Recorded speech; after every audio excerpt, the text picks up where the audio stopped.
And we're learning more about how each candidate is performing in those key battleground states. These are a handful of states that will determine this presidential race. So CBS News Executive Director of Elections and Surveys, Anthony Salvanto, joins us now from the big board. Okay, so Anthony, just how close is this race right now?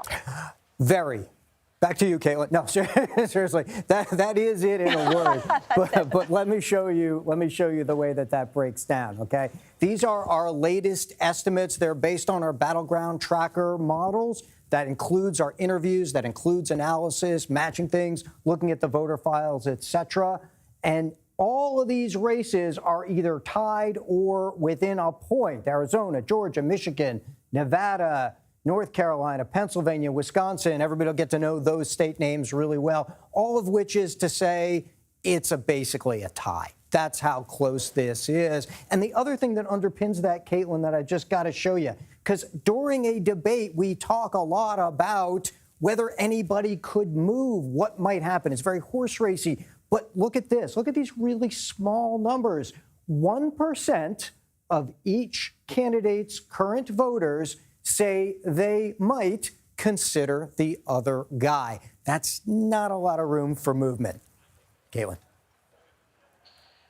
Yeah, and Anthony, as a political correspondent, I want to find that 1% of voters that could be persuaded. So if you're out there, let us know who you are. Anthony, you know, we're watching tonight's debate and we're kind of all wondering whether and how this matters in terms of changing a race that has been pretty stagnant this whole time, which has been pretty remarkable.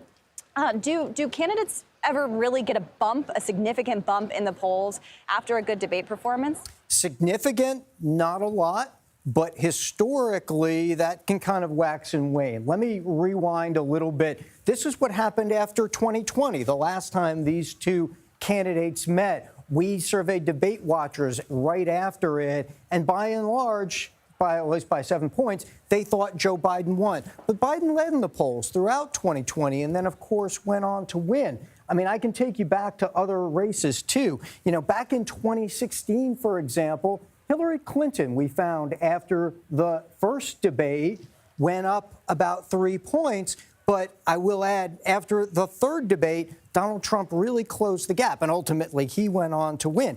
In 2012, we found, and I'll just handwrite this here, we found that by 46 to 22, uncommitted voters at the time said Mitt Romney had won that debate. And, you know, he didn't go on to win the election either. So the point is that there might be a little bit of a transient movement. But the other thing, Caitlin, back to the first thing I said, which was in these times, there might have been more persuadable voters, especially when one or both candidates isn't as well known than there are today, Caitlin.